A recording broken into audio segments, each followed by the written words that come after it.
بسم اللہ الرحمن الرحیم الرحمن علم القرآن خلق الانسان علمہ البیان۔ اب ہم سورہ رحمان، اسے اکثر حضرات جو ہے نا واقف بھی ہیں، تلاوت بھی سنتے ہیں، جس کو تھوڑا سا بہت بھی ذوق ہوتا ہے قرآن مجید کا۔ نبی صلی اللہ علیہ وسلم نے اس سورہ مبارکہ کو قرآن مجید کی دلہن قرار دیا ہے۔ یہ صورت اور اس کے ساتھ جو دوسری صورت ہے سورہ واقعہ، ان کے مضامین ایک جیسے ہیں، بالکل ایک جیسے مضامین ہیں، لیکن یہ کہ ترتیب الٹ ہے۔ سورہ رحمان ہم جب پڑھیں گے، ابھی سب سے پہلے عظمت قرآن کا بیان ہے، پھر اس کے بعد یہ آیات تھے نا قرآن کی آیات، پھر آیات آفاقیہ کا بیان ہے، جو کچھ دنیا میں ہمارے سامنے، آسمانوں اور زمین میں جو کچھ سامنے ہے، پھر اس کے بعد اس کو لپیٹے جانے کا ذکر کر کے تو پھر آخر میں 3 انجام آئے، لیکن 3 انجاموں میں سب سے پہلے دوزخ کا بیان ہوا، پھر جو ایک ایوریج جنت ہے اس کا ذکر ہوا، پھر اس جنت کا ذکر ہوا کہ جو خاص لوگوں کی جنت ہوگی۔ اگلی صورت میں یہ مضمون بالکل الٹ ہو گیا، وہاں سب سے پہلے اس جنت کا ذکر ہے جو مقربون کی جنت ہوگی، پھر اصحاب یمین کی جنت کا ذکر ہے، پھر دوزخ کا ذکر ہے، پھر آیات آفاقیہ کا ذکر ہے، اور پھر قرآن مجید کی عظمت کا بیان ہے۔ تو بالکل مضامین جو ہے نا عکسی ترتیب میں الٹ ہو کے آئے، اور اس کی جو آخری آیات ہیں اس میں پھر وہ انجام ہے۔ یوں سمجھے دونوں صورتوں کے مضامین کا ایک خلاصہ ہے جو پیش کر دیا گیا ہے۔ ابھی اس نشست میں ہم یہ سورہ رحمان پڑھ لیتے ہیں، اگلی نشست میں پھر ہم سورہ واقعہ پڑھیں گے۔ بسم اللہ الرحمن الرحیم الرحمن، یہ پہلے بھی بات ہو چکی ہے، رحمت سے یہ لفظ بنا ہے، اور رحمت یہاں ٹھاٹھے مارتے سمندر کی مانند ہے۔ الرحمن علم القرآن، یعنی اس رحمت کا مظہر ہے کہ اس نے قرآن مجید کی تعلیم دی ہے۔ اب وہ سورۃ النجم بھی ذہن میں رکھیں، والنجم اذا ہوا، تو وما ینطق عن الہوا، وہ اپنی مرضی سے نہیں بولتے، ان ہوا الا وحی یوحیٰ۔ اگلی صورت بھی ذہن میں رکھیں کہ جو وہی ہوتا ہے جب جو قوم اسے نہیں مانتی تو پھر اس کا انجام کیا ہوتا ہے۔ یہ تو بہت آسان ہے، وَلَقَدْ يَسَّرْنَا الْقُرْآنَ لِلذِّكْرِ فَهَلْ مِن مُدَّكِرٍ، ذکر کے لیے آسان ہے، یعنی بات سمجھنے کے اعتبار سے بہت آسان ہے۔ تو اب آپ کے پاس اس رحمان نے اس قرآن کو بھیجا ہے، یہ اس کی نعمت ہے، بہت سی نعمتیں دی ہیں، سب رحمتی کا مظہر ہے۔ آپ کو بنایا یہ بھی اس کی رحمت ہے، آپ کے لیے یہ سارا جو ہے نا اہتمام میں خشک و تر کیا یہ بھی اس کی رحمت ہے، آپ کو آنکھیں دی یہ بھی اس کی رحمت ہے، علم دیا، وسائل دیے، چانس دیا زندگی میں، وہ بھی رحمت ہے، جتنے چانسز ملے آپ کو آگے بڑھنے کے اس کی رحمت ہے، جو علم دیا، سمجھ دی دنیا کی، وہ بھی رحمت ہے، لیکن سب سے بڑی رحمت قرآن کی رحمت ہے، اس سے بڑی رحمت کوئی بھی نہیں ہے۔ لہذا رحمانیت کا مظہر اتم اگر کوئی ہے دنیا میں تو وہ قرآن ہے، اللہ کا کلام ہے۔ الرحمن علم القرآن خلق الانسان، اس نے انسان کو بنایا ہے۔ اب یہاں ایک بات سوچئے، یہ انسان کو اس نے بنایا تو باقی مخلوق کس نے بنائی؟ اسی نے بنائی۔ صرف انسان کے بارے میں یہاں کیوں بات کہی؟ اگر آپ اس ایک نقطے پہ سوچیں گے نا تو پچھلی 2 آیتوں کے حوالے سے بھی ایک بات ذہن میں آ جائے گی۔ اللہ کی بے شمار صفات ہیں، وہ رحمان ہے، رحیم ہے، ودود ہے، غفور ہے، غفار ہے، اس کے علاوہ ذو انتقام ہے، عزیز ہے، جبار ہے، بہت ساری اللہ کی صفات ہیں۔ 158 کے قریب حدیثوں میں سے جمع کریں تو وہ بن جاتے ہیں، 150 سے اوپر نام بن جاتے ہیں۔ یہاں رحمان کا ذکر کیا ہے۔ مجھے اور آپ کو اللہ کی جو سب سے زیادہ جس چیز کی ضرورت ہے وہ رحمت کی ضرورت ہے۔ وہ رحمت جس لفظ میں ٹھاٹھے مارتے سمندر کی مانند ہے وہ رحمان ہے۔ ہمارے لیے سب سے پیارا پھر کون سا لفظ بنے گا؟ الرحمن۔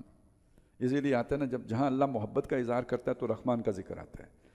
عباد الرحمن، عبد الرحمن، تو یہ عباد الرحمن، عبد الرحمن، یہ اللہ کی محبت کا مظہر ہو گیا، خاص ایک تعلق کا اظہار ہو گیا۔ ساری جو نعمتیں ہمارے پاس ہیں وہ کس نے دی؟ اللہ نے دی۔ جو سب سے بڑی نعمت ہے وہ کون سی ہے؟ قرآن ہے۔ اب اسی بات کو آگے لے کے جائیں، ساری مخلوقات کس نے بنائی؟ اللہ نے بنائی۔ جو سب سے اشرف المخلوق اس نے بنایا وہ کون ہے؟ انسان، اس کا بیان ہو گیا۔ الرحمن علم القرآن خلق الانسان علمہ البیان، اس انسان کو جو اس نے امتیازی وصف دیا وہ بیان کی صلاحیت تھی۔ اب رکیے، ہماری ساری صلاحیتیں جو ہمارے پاس، دیکھنے کی صلاحیت ہے، سننے کی صلاحیت ہے، حواس خمسہ سارے ہیں، کیونکہ یہ بولنا حواس خمسہ میں تو نہیں آتا نا، یہ اس سے علیحدہ ہے۔ چکھنا آتا ہے، زبان کا ایک کام چکھنا ہے، ایک کام بولنا ہے، لیکن زبان تو ایک آلہ ہے، انسٹرومنٹ ہے بولنے کا، اس کے پیچھے پورا میکینزم تو دماغ کے اندر ہے۔ اللہ نے کتنے حیوان بنائے ہیں، کسی کو بیان کی، اپنے خیالات کو الفاظ کی صورت دے کر پیش کرنے کی صلاحیت اللہ نے صرف انسان کو دی ہے۔ لہذا پرانے وہ فلاسفہ جو اللہ کو نہیں بھی مانتے تھے تو وہ جو باقی انسان یعنی جانداروں میں اور انسان میں فرق کرتے تھے وہ یہ فرق تھا کہ انسان کو حیوان مانتے تھے، لیکن فرق یہ بیان کرتے تھے کہ یہ حیوان ناطق ہے، بولنے والا حیوان ہے، باقی حیوان بول نہیں سکتے۔ حالانکہ بھینس بولتی ہے، کتا بولتا ہے، لیکن وہ بولنا کوئی مفہوم ٹرانسمٹ نہیں کرتا۔ اس کے اینگر کو تو ضرور ظاہر کرے گا کہ کتا ناراض ہے اس لیے بھونک رہا ہے، لیکن یہ کہ اب وہ کوئی مفہوم نہیں پہنچا سکتا کہ وہ کیا کہہ رہا ہے، کون سی گالیاں ہیں جو دے رہا ہے، یہ آپ کو نہیں پتہ لگے گا۔ بالکل ناراض ہونے کا پتہ لگے گا اس کے ایکشن سے۔ لیکن انسان جس کیفیت میں، اس کیفیت کو الفاظ کی صورت دے کے دوسرے تک پہنچا سکتا ہے، یہ اس کا امتیازی وصف ہو گیا۔ اب ان چاروں کو جوڑیں ایک نتیجہ نکلے گا۔ اللہ نے جتنی مخلوق بنائی اس مخلوق میں سب سے ممتاز مخلوق انسان ہے، اور اس کا امتیاز بولنے کی صلاحیت ہے، اور اس انسان کو جو سب سے قیمتی نعمت عطا کی ہے وہ قرآن ہے۔ اب اس قوت بیان کو اس قرآن کے بیان کرنے اور پہنچانے میں اگر استعمال کیا جائے گا، یہ انسان اپنی بہترین صلاحیت کو سب سے بہترین کام میں لگا رہا ہے۔ یہ ان چاروں آیتوں کے ملانے سے وہی وَلَقَدْ يَسَّرْنَا الْقُرْآنَ لِلذِّكْرِ فَهَلْ مِن مُّدَّكِرٍ۔ مصیبت کیا ہوتی ہے؟ جو چیز بہت آسان ہوتی ہے اس پر اتنا ہی غور نہیں ہوتا ہے، نہیں تو یہ بالکل سرفس کے اوپر رکھی ہوئی بات ہے کہ ہم نے اس قرآن کو آپ کے لیے آسان بنایا ہے۔ اس قوت بیان، اس کے ذریعے سے آپ یہ ہیں ساری جو چیزیں کانسیپچول ہیں، لیکن یہ کانسیپٹ دوسرے کے اندر موجود ہے۔ آپ جب اسے الفاظ کی صورت دے کے پیش کریں گے، اس کی اپنے اندر سے وہ جو اس کی ان تصورات تک پہنچنے کی صلاحیت ہے وہ ایکٹیویٹ ہو جائے گی بہت آسانی سے اسے۔ اس لیے ذکر کہا، یاد دہانی، یعنی آپ کے اندر یہ سارے تصورات موجود ہیں، قرآن جا کے ان کو ایکٹیویٹ کر دیتا ہے، یاد کا ذریعہ بن جاتا ہے۔ اس لیے یہ ایک آسان کلام ہے۔ یہ وہ بات ہے جسے نبی صلی اللہ علیہ وسلم نے فرمایا، خیرکم من تعلم القرآن وعلمہ، تم میں سے بہترین وہ ہے جو قرآن سیکھے اور وہ سکھائے۔ ان چار آیات کی روشنی میں یہ حدیث آپ کو سمجھ میں آ جائے گی پوری طرح کہ اس کا مفہوم اصل میں ہے کیا۔ اچھا، سمجھ میں آنے کے بعد آپ کے دل میں ٹھکی ہے یا نہیں ٹھکی، یہ ایک علیحدہ مسئلہ ہے۔ یہ تب پتہ چلے گا کہ اب آپ کا عمل کیا ہے۔ اگر یہ بات دل میں اتر گئی ہے نا تو پھر دنیا کا ہر عمل اس کے مقابلے میں کمتر ہوگا، اور انسان ہمیشہ اس کی جستجو ہوتی ہے کہ اعلیٰ تر کی طرف جائیں۔ ہے جستجو کہ خوب سے ہے خوب تر کہاں، تو خوب تر تو پھر یہ ہے نا، الرحمن علم القرآن خلق الانسان علمہ البیان۔ اب دیکھیے یہ تو ہو گئے نا آیات قرآنیہ سے متعلق بات۔ اب آیات آفاقیہ، کھول آنکھ، زمین دیکھ، فلک دیکھ، فضا دیکھ، مشرق سے ابھرتے ہوئے سورج کو ذرا دیکھ، الشمس سورج، والقمر اور چاند بے حسبان، حساب کے لیے ہیں۔ اور بھی بہت سارے کام ہیں، آپ کو معلوم ہے، ان کی نفی نہیں ہو رہی، لیکن بہرحال کیلنڈر بھی تو انہی سے بنتا ہے۔ والنجم والشجر یسجدان، اور یہ نجم ایک معنی آپ سورج اور چاند کے ساتھ جوڑ کے کریں گے تو بنے گا اس کا تارا معنی بنے گا، اور شجر درخت، یسجدان سب سجدہ ریز ہیں اللہ کے آگے۔ کیا مطلب ہوگا یہاں سجدے کا؟ تابع فرمان ہے، وہ جو قانون فطرت ہے اس سے وہ بغاوت نہیں کر سکتے، اس کے تابع ہیں۔ اور نجم کا ایک معنی جھاڑی بھی کیا گیا ہے، درخت کے ساتھ جوڑ کے کریں گے تو وہ جھاڑی بنے گا۔ دونوں معنی لغوی طور پر ٹھیک ہیں، لیکن سیاق و سباق میں اگر آپ دیکھیں چاند کے ساتھ جوڑ کے کریں گے تو تارا بنے گا، جیسے والنجم اذا ہوا ہم نے ترجمہ کیا، اور اگر درخت کے ساتھ جوڑیں گے تو اس کا ترجمہ جھاڑی زیادہ بہتر ہو جائے گا۔ جوڑے بن گئے نا، دو جوڑے آسمان کے سورج اور چاند، دو جوڑے زمین کے جھاڑی اور درخت۔ وَالسَّمَاءَ رَفَعَهَا وَوَضَعَ الْمِيزَانَ، اور آسمان اس نے اسے اونچا کیا، بلند کیا، یعنی کس نے؟ اللہ نے۔ وَوَضَعَ الْمِيزَانَ، اور اس کے اندر ایک توازن رکھا۔ میزان توازن قائم کرنے والی چیز، آلہ، انسٹرومنٹ جو توازن کو قائم رکھتا ہے۔ یہ ترازو جس کو ہم میزان کہتے ہیں، کیوں کہتے ہیں؟ یہ دو پلڑے برابر رکھتے ہیں نا، اس لیے توازن قائم ہو گیا۔ تو وہ ایک آلہ ہے جو دو چیزوں کو برابر کر دیتا ہے، 1 کلو اور 1 کلو جنس، یہ دونوں برابر ہو جاتے ہیں، توازن قائم ہو گیا۔ اسی طرح کا ایک توازن ہے جو کائناتی توازن ہے۔ عام طور پہ جس کو ہم کہتے ہیں نا، یہ ایک کشش شکل کا نظام ہے، ہر جسم ایک مناسب فاصلے پر ہے، تمام اجسام ایک دوسرے کو کھینچ رہے ہیں، ایک توازن بن گیا ہے، تو سب اپنی اپنی جگہ پہ قائم ہیں۔ اور کوئی ایک کا بھی توازن بگڑ گیا ہے تو سارے کا توازن بگڑنے کا خدشہ موجود ہے۔ بہت نازک سا نظام ہے، لے سانس بھی آہستہ کہ ہے نازک بہت کام، آفاق کی اس کار گئے شیشہ گری کا، دیکھنے کو تو بہت آپ کو ہر شے بہت مضبوط اور لوہے کی طرح معلوم ہوگی، لیکن بہت ایک نازک اساس کے اوپر قائم ہے، نہیں تو جب دھما چوکڑی ہوگی تو سب ایک دوسرے میں گھس جائیں گے. وہ آگے سورہ قیامہ میں وہ منظر آ جائے گا. تو ایک میزان تو یہ ہے، اس میزان سے آپ کو اندازہ ہوا کہ یہ نظام کتنا نازک ہوتا ہے. بگڑنے پہ آئے تو کتنی جلدی بگڑ جاتا ہے، معمولی سے. اچھا ہمارے جسم کے اندر اگر ہم دیکھیں تو اس سے بھی پتہ لگ جائے گا. کوئی ایک جو ہے نا عضو رئیسہ جب وہ اپنا فنکشن چھوڑتا ہے، گردے چھوڑ دیتے ہیں، تو کتنے دیر لگے گی دل کو بیٹھتے، کتنا دیر لگے گی جگر کو بیٹھتے. تو یہ سارے نظام ایک دوسرے کے ساتھ مربوط ہے، منسلک ہے. توازن بگڑتے ہی ہر طرف بگاڑ شروع ہو جاتا ہے. تو توازن نہیں بگاڑنا. لہذا اس کو دلیل بنایا کس بات پر؟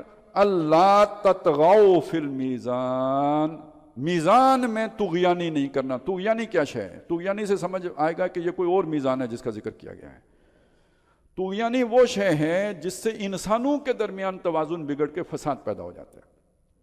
آگے ہم سورت میں پڑھیں گے، سورت الفجر میں، الم تر کیف فعل ربک بعاد ارم ذات العماد التی لم یخلق مثلها فی البلاد وثمود الذین جابوا الصخر بالواد وفرعون ذی الاوتاد. ان ساری قوموں کا ذکر کیا جن کا ہم پیچھے پڑھتے آئے ہیں. کیا کیا انہوں نے؟ الذین طغوا، انہوں نے طغیانی کی. اللہ تطغوا، تم طغیانی نہیں کرنا. تو انہوں نے طغیانی کی تو کیا ہوا؟ الذین طغوا فی البلاد، شہروں میں طغیانی کی. فاکثروا فیہا الفساد، ان شہروں کو فساد سے بھر دیا. جیسے یہ آسمان کا توازن بگڑ جائے تو بگاڑ پیدا ہو جائے گا، تمام نظام درم برم ہو جائے گا. اسی طرح انسانوں کے اندر توازن بگڑے گا طغیانی کے نتیجے میں. جب کچھ حقوق و فرائض کے اندر اونچ نیچ کر لی جائے گی، وہ توازن جو اللہ نے انسانوں کے درمیان قائم کیا وہ بگڑ جائے گا. بگڑے گا تو فساد ہو جائے گا. وہ فساد جب حد سے بڑھے گا، جس حد کو اللہ جانتا ہے، تو پھر اللہ تعالیٰ کا دست غیبی حرکت میں آئے گا. الذین طغوا فی البلاد فاکثروا فیہا الفساد فصب علیہم ربک صوت عذاب ان ربک لبالمرصاد. تیرا رب پوری طرح چوکنا ہو کے نگرانی کر رہا ہے. جو ہی وہ توازن بگڑتا ہے تو ہم ان قوموں کا بیڑا غرق کر دیتے ہیں، انہیں ہلاک کر دیتے ہیں، کیونکہ وہ توازن برقرار رکھنا ہماری ذمہ داری ہے. نہیں تو بہت بڑا فساد پیدا ہو جائے. یہ 2 مرتبہ ہم پیچھے بھی پڑھائیں. سورہ بقرہ میں پڑھا وَلَوْلَا دَفْعُ اللَّهِ النَّاسَ بَعْضَهُمْ بِبَعْضٍ لَفَسَدَتِ الْأَرْضُ. اگر بعض لوگوں کے ذریعے سے بعض کو دفع نہ کر دیں زمین میں فساد پیدا ہو جائے. سورہ حج میں بھی پڑھا، وہاں پہ بھی یہی تھا. تو یہ بات اب آپ سمجھ لیں، ایک میزان ہے جو کائناتی میزان ہے، توازن کائنات کا قائم. دوسری میزان ہے جو انسانوں کے درمیان ہے، اور وہ میزان شریعت ہے، وہ میزان اللہ کا دیا ہوا نظام ہے. وہ جو ہم نے سورہ شورى میں پڑھا تھا، اللہ الذی انزل الکتاب والمیزان، اللہ نے کتاب بھی اتاری ہے اور ایک میزان بھی اتاری ہے. وہ میزان رسول لے کے آئے ہیں، وہ شریعت کی میزان ہے. اور کوئی انسان اتنا حکیم نہیں ہو سکتا کہ انسانوں کے درمیان ایک عادلانہ نظام قائم کر سکے. وہ والٹیر اور روسو ہو یا مارکس ہو، وہ ایک طرف سے عدل کرے گا تو دوسری طرف کوئی گڑبڑ کر دے گا. اتنی کامل عقل ہے اگر کسی کی تو صرف خالق کی ہے، پہلی بات. دوسری بات، کوئی انسان دوسرے انسانوں کے پاؤں میں جوتے میں پاؤں جو ہے نا ڈال کے نہیں سوچ سکتا. ایک حد تک سوچ سکتا ہے، کاملتاً نہیں سوچ سکتا. مرد عورت کے بارے میں نہیں سوچ سکتا، عورت مرد کے بارے میں کاملتاً نہیں سوچ سکتی. اس کے جذبات احساسات وہ نہیں سمجھ سکتی، مرد اس کے نہیں سمجھ سکتا پوری طرح. ان کا خالق دونوں کے پوری طرح سمجھ سکتا ہے. مزدور کو اختیار دے دیں گے، وہ چاہے گا کہ سرمایہ داری ہی ختم ہو جائے، افراتفری طوائف الملوکی ہو جائے. اور اگر سرمایہ دار کے ہاتھ میں اختیار آ جائے گا تو وہ فستائیت لے کے آ جائے گا اور ہر طرح کا جبر کر کے مزدور کو ایکسپلائٹ کرے گا. ریاست کے ہاتھ میں اختیار آئے گا تو ہر طرف ڈالے پھریں گے. وہ تو آپ کو آج کل پتہ ہے کہ کیا ہوگا. اور اگر وہ اختیار جو ہے نا عوام کے پاس آ جائے گا تو طوائف الملوکی ہو جائے گی. اب تو ہر طرف جو ہے نا فساد ہو جائے گا. یہ سمجھیں، یہ ایک میزان ہے، اس کو بیلنس رکھنا اس سے بھی مشکل کام ہے. تو اس میزان پر آرام سے آ جاؤ، سب چین سے رہو گے، امن ہوگا، سلامتی ہوگی، سکون ہوگا. اور اس میزان سے اگر تجاوز کرو گے تو پھر یہ اپنی مار ہے جو تمہیں پڑ رہی ہے. یہ پڑھا تھا ہم نے، ظہر الفساد فی البر والبحر بما کسبت ایدی الناس. میرا خیال ہے یہ مضمون ہمیں پوری طرح ازبر ہو جانا چاہیے. یہ بھی آسان ہے، مشکل نہیں ہے اگر یاد رکھیں تو. یہ دوسری میزان ہو گئی. وَأَقِیمُوا الْوَزْنَ بِالْقِسْطِ. ایک تیسری میزان بھی ہے، وزن پورا کیا کرو. 5 کلو آلو 5 کلو ہی نکلنے چاہیے. یہ نہ ہو کہ بندہ گھر جائے تو 4 کلو 750 گرام ہوں، پورے ہونے چاہیے. وہ اس پر بھی قومیں ہلاک ہوئی ہیں. قوم شعیب اس پر ہلاک ہوئی ہے کہ وہ اس میں ڈنڈی مارا کرتے تھے. پرانا وقت تھا ڈنڈی ہی مار سکتے تھے. وہ اس میں کتنا، یہ 250 گرام ہی کم کر سکتے ہیں، اس سے زیادہ نہیں کم کر سکتے. وہ بھی 5-6 دھڑی میں اتنا کام کریں گے۔ آج کے زمانے میں الیکٹرانک کنڈے ہیں، اور وہ آپ کو پتہ ہے پیٹرول پمپ پہ کیا ہوتا ہے، اور آگے پیچھے یہ نہیں کہ یہ چیزیں ختم ہو گئی ہیں، یہ چیزیں سوفسٹیکیٹڈ ہو گئی ہیں۔ اب بڑے لطیف طریقے سے ڈنڈی ماری جاتی ہے، اتنی لطیف طریقے سے کہ عبداللطیف کو بھی نہیں پتہ لگتا، نہیں پتہ لگتا۔ اب چیزیں ہیں، اب ایک اندازہ ہوتا ہے، سائیکالوجیکلی ہم سمجھتے ہیں میں نے آدھا کلو چیز لی ہے، حالانکہ اس کے اوپر لکھا ہوتا ہے 400 گرام۔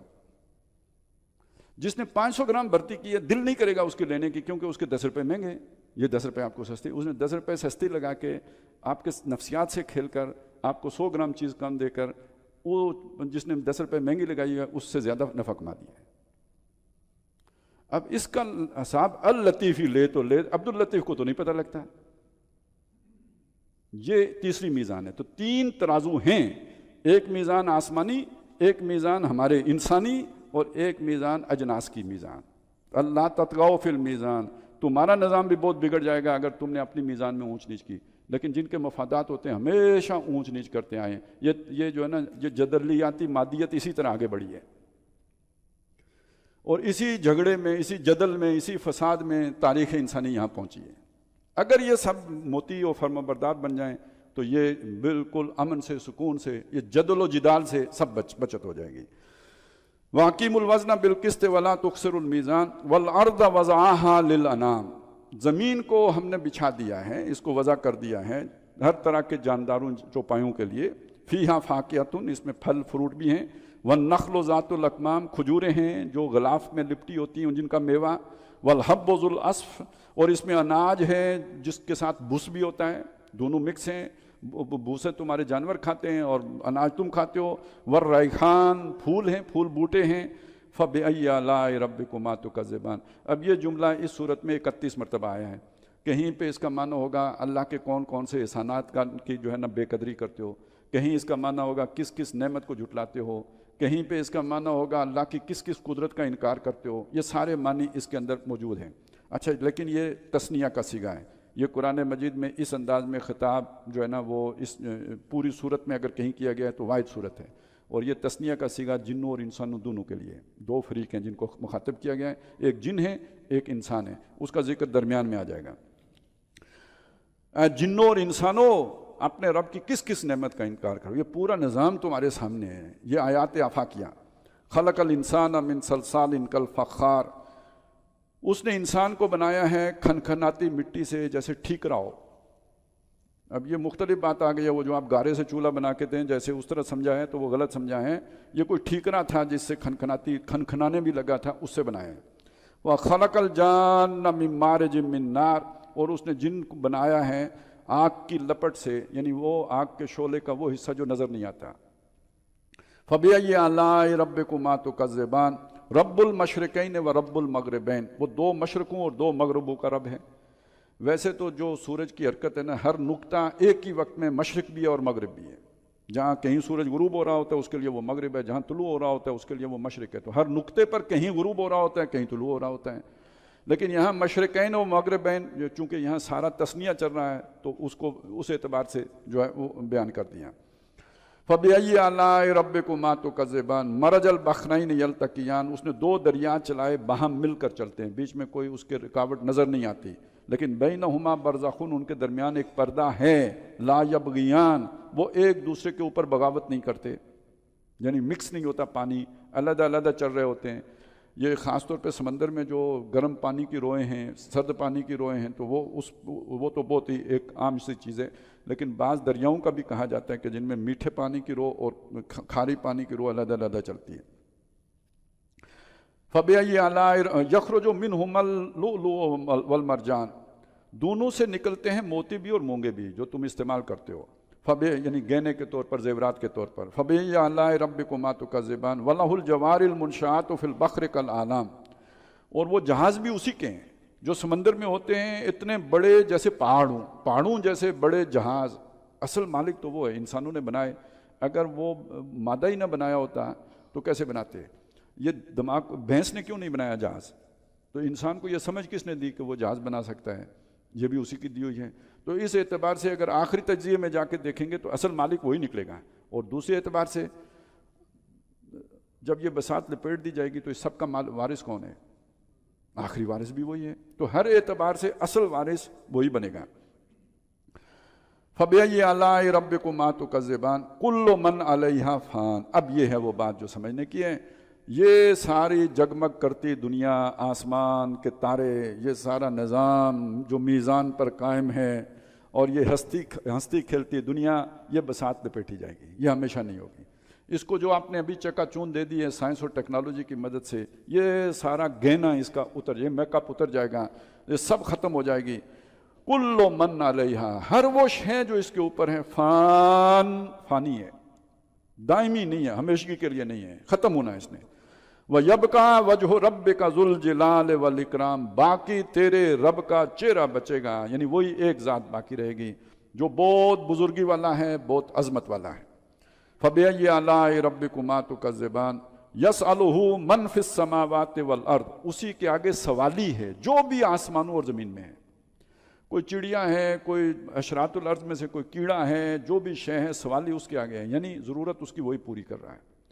وہ زبان سے سوال کرے یا نہ، اس کا حال بتا رہا ہے کہ اس کو ضرورت ہے، آکسیجن کی ضرورت ہے، پانی کی ضرورت ہے، تو کون پوری کر رہا ہے اس کے لیے؟ سب وہی پورا کر رہا ہے۔ جس نے پتھر میں کیڑے کو پالا تو وہ وہی ہے۔ فَبِأَيِّ آلَاءِ رَبِّكُمَا تُكَذِّبَانِ كُلَّ يَوْمٍ هُوَ فِي شَانٍ، ہر دن وہ ایک نئی شان، ایک نئے کام، ایک نئے منصوبے پر ہوتا ہے۔ یہ پہلے بھی آ چکا ہے، اِنَّا مُوسِعُونَ، ہم اسے وسعت دے رہے ہیں، گویا اللہ کے ابھی یہ جو کام ہے نا یہ رکا نہیں ہے، یہ پروجیکٹ جاری ساری ہے، ابھی صدائے کن فیکون جو ہے نا دمادم آ رہی ہے۔ فَبِأَيِّ آلَاءِ رَبِّكُمَا تُكَذِّبَانِ سَنَفْرُغُ لَكُمْ أَيُّهَ الثَّقَلَانِ، لیکن یہ وقت بہت نزدیک ہے کہ اے دو بھاری بوجھو، ہم تمہارے لیے فارغ ہو جائیں گے۔ یہ سارا منصوبہ مکمل ہو کے پھر اسے لپیٹیں گے، مطویات بیمین، اس کے دائیں ہاتھ پہ لپٹے ہوں گے، پھر اللہ کے سامنے سب پیش ہو جاؤ گے۔ سَنَفْرُغُ لَكُمْ أَيُّهَ الثَّقَلَانِ فَبِأَيِّ آلَاءِ رَبِّكُمَا تُكَذِّبَانِ، تو اپنے رب کی کون کون سی نعمتوں کو جھٹلاؤ گے؟ اب آیا وہ دونوں باتیں، وہ دو کون ہیں یہاں کے کھولا۔ یا معشر الجن والانس، اے جن اور انس کی جماعتوں، ان استطعتم، اگر تمہارے سے ہو سکے، ان تنفذوا من اقطار السماوات والارض، کہ تم نکل کے بھاگ سکو آسمانوں اور زمین کے کنارے سے، فانفذوا، تو نکل بھاگو، لا تنفذون الا بسلطان، تم اختیار کے بغیر نہیں بھاگ سکتے۔ سلطان، زور، سند۔ اچھا، سلطان کا ایک مطلب تو وہ یعنی سند ہو گئی، ایک مطلب وہ زور بھی ہو گیا، سلطنت والا زور۔ آج ہمیں یہ بات سمجھنا بہت آسان ہو گئی ہے۔ آسمان اور زمین جب قرآن کہتا ہے تو اس کا مطلب ہوتا ہے کائنات۔ اب جو ہمیں پتہ لگا یار فاصلے کتنے ہیں، نوری سال، تو ہمیں ایک نوری سال، یعنی پہلی بات یہ ہے کہ نوری سال والی جو سپیڈ ہے وہ سپیڈ ہم کبھی حاصل ہی نہیں کر سکتے۔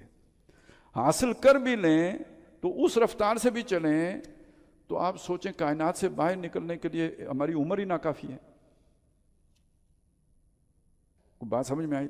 وہ جب مجھے پہلی دفعہ سمجھ میں آئی تو مجھے تو جیسے قبر میں بندے کو گھٹن ہوتی ہے ایسی گھٹن ہو گئی۔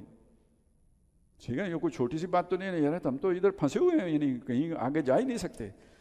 لیکن اس کے ساتھ ہی یہ سارا کس نے بنایا؟ اللہ نے بنایا۔ جب آپ اسے اس کے ساتھ کنیکٹ کر کے دیکھتے ہیں اور مرنے کے بعد جانا کدھر ہے، انا للہ و انا الیہ راجعون، وہ گھٹن کچھ کم ہو جاتی ہے۔ اگر یہ سمجھ آئے نا تو یرجو لقاء اللہ کی سمجھ آئے گی، جسے اللہ سے ملنے کی امید کیوں، نہیں تو کتنی گھٹن ہے، وہ امید ہے۔ حوث کو ہے نشاط کار کا کیا کیا نہ ہو، مرنا تو جینے کا مزہ کیا، اس مرنے ہی کے اندر تو ساری امید ہے۔ خیر وہ ایک علیحدہ مضمون ہو گیا، لیکن اصل بات یہ سمجھ لیجئے کہ یہ ممکن تو نہیں ہے کہ انسان یہاں سے نکل سکے۔ اچھا، یہ ویسے سند کا ایک مطلب یہ بھی ہو سکتا ہے نا، جیسے ایک ملک سے دوسرے ملک میں جانے کے لیے ویزا چاہیے ہوتا ہے، تو سند کا آسان اگر آپ اس کا معنی کریں تو یہ بن جائے گا کہ آپ نہیں نکل سکتے جب تک کہ اللہ تعالیٰ آپ کو NOC جاری نہ کرے۔ وہ کیا آج کے ECL ہوتا ہے، جب تک آپ کا نام ECL سے خارج نہ کرے آپ نکل نہیں سکتے، ادھر ہی پھنسے ہوئے ہو، ادھر ہی رہو گے۔ اچھا، اب آ جائیں اس چیز کی طرف کہ آج دنیا میں کیا ہو رہا ہے۔ ایک خاص بات ہے نا، یہ جو ہمارے خلائی پروگرام چل رہے ہیں، تو اس کے پیچھے انسان تو ہمیں جاتے نظر آتے ہیں۔ جنوں کا مسئلہ ہم نے پڑھا، جب وہ جاتے ہیں انہیں مار پڑتی ہے، وہ نہیں جاتے، جا نہیں سکتے، انہیں مارا جاتا ہے۔ لیکن انسان اگر جائے گا اسے نہیں مارا جائے گا۔ کیوں نہیں مارا جائے گا؟ وہ خلیفہ ہے، وہ فرشتوں نے سجدہ کس بات کا کیا تھا؟ اسی بات کا کیا تھا کہ اس کے کام میں ہم مداخلت نہیں کریں گے، اسے کرنے دیں گے. جنوں کو مار پڑتی ہے وہ خاص ایریے میں تو رہ سکتے ہیں، اس سے اوپر جائیں تو ایسی کی تیسی پھیر دی جاتی ہے ان کی. اب اگلی جو آیت ہے وہ کچھ اشارہ کر رہی ہے، پہلے اسے پڑھ لیتے ہیں. فَبِأَيِّ آلَاءِ رَبِّكُمَا تُكَذِّبَانِ، تم اپنے رب کی کون کون سی قدرتوں کا انکار کرو گے. اب جو آیت ہے یہ سنیں. یُرْسَلُ عَلَيْكُمَا، تم دونوں کو مارا جائے گا. شُوَاظٌ مِّن نار، آگ کے گولوں سے. وَنُحَاسٌ، اور دھوئیں ملے گولوں سے. فَلَا تَنْتَصِرَانِ، دونوں مل کے بدلہ نہیں لے سکو گے. یہ قیامت کا ذکر نہیں ہے، قیامت سے پہلے کا ذکر ہے، اور دونوں کو مار پڑنے کا ذکر ہے. اس کا مطلب ہے کہ انسانوں کے لیے بھی کوئی نو گو ایریا ہے. آپ خلا میں جا رہے ہیں، آپ چاند پہ پہنچ گئے ہوں گے، آپ مریخ پہ جو ہے نا کمن ڈال لی ہوگی، لیکن ایک کوئی جگہ ہے جہاں سے آگے بڑھنے کی کوشش. اور اس سے دوسرا اشارہ یہ ملا کہ جن بھی ساتھ ہیں وہ نہیں جا سکتے تھے، لیکن اب ان کا انسانوں کے ساتھ جڑ کے جانا ممکن ہو گیا ہے. لیکن کوئی مقام ہے جس سے آگے اجازت نہیں ہوگی. ہمیں نہیں خبر ملے گی، ہمیں بتایا جائے گا فنی خرابی کی وجہ سے شٹل جو ہے نا تباہ ہو گئی. لیکن یہ کہ قرآن یہ اشارہ کر رہا ہے دونوں کو ماریں گے، ادھر سے آگے دونوں کو نہیں جانے دیں گے. یرسل علیکما، دونوں کو مار پڑے گی. فلا تنتصران، بدلہ بھی نہیں لے سکو گے. فبأي آلاء ربكما تكذبان، اس کی کس قدرت کا انکار. یعنی ٹھیک ہے آپ کی ٹیکنالوجی سلیمان علیہ السلام کے معجزات سے آگے نکل گئی ہے، ان کے پاس جنات میں اتنی طاقت نہیں تھی جتنا آپ کے جو ہے نا 220 وولٹ کے کرنٹ میں آ گئی ہے. مانتے ہیں یہ سارا کچھ ہے، لیکن اپنے لیمٹس میں رہو. اس سے آگے جاؤ گے تو پھر آپ کا مقابلہ اس سے ہے جس کی قدرت کا یہ معاملہ ہے. تو جنوں کو تو مارتے ہی مارتے ہیں، پھر انسانوں کو بھی ماریں، دونوں کو ماریں گے. اب آگے ذکر آیا قیامت کا. فَإِذَا انشَقَّتِ السَّمَاءُ، تو جب آسمان پھٹ جائے گا. فَكَانَتْ وَرْدَةً كَالدِّهَانِ، اور گلابی ہو کے بالکل تلچھٹ کی طرح ہو جائے گا.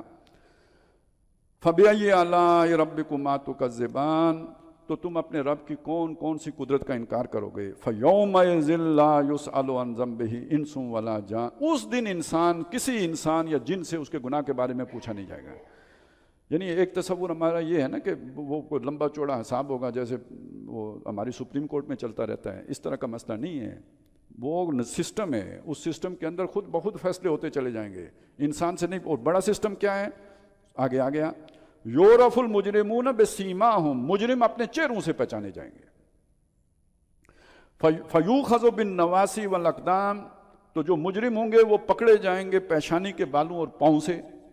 یہ تو بالکل وہ کشتی والا جو ہے نا وہ جو سین بن گیا، وہ جیسے پہلوان نہیں اٹھا کے مارتا زور سے، تو پکڑ لیں گے فرشتے ان کو سر کے بالوں سے اور پاؤں سے.